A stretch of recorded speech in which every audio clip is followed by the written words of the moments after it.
நீங்கள் இவ்வளோ நாள் பார்த்தீங்கன்னா இருந்தால் தமிழ் டைப்பிங் பண்ணுறதுக்கு உங்களுக்கு பாமினி இல்லாட்டி கலகம் போட்டு வந்து தெரிஞ்சிருக்கணும் அப்படின்னு வந்து நினச்சிக்கிட்டு இருந்திருப்பீங்க.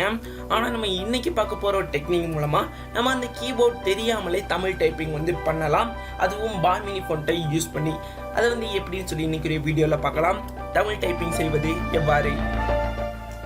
முதலாவது பார்த்தீங்கன்னா ஒரு ப்ரௌசர் வந்து ஓப்பன் பண்ணிக்கோங்க.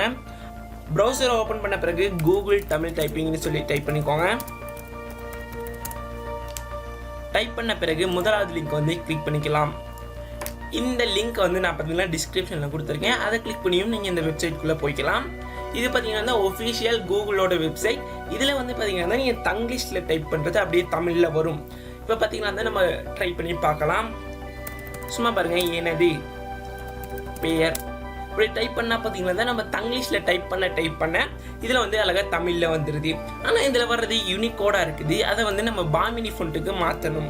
அதுக்காக இதை வந்து நம்ம காப்பி பண்ணிக்கிறோம்.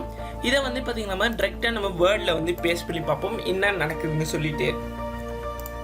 ஒரு பிளாங்க் டாக்குமெண்ட் ஓப்பன் பண்ணி அதில் வந்து நம்ம பேஸ்ட் பண்ணிட்டோம். இப்போ பேஸ்ட் பண்ணணும் உங்களுக்கு பார்த்தீங்கன்னா விளங்கும்.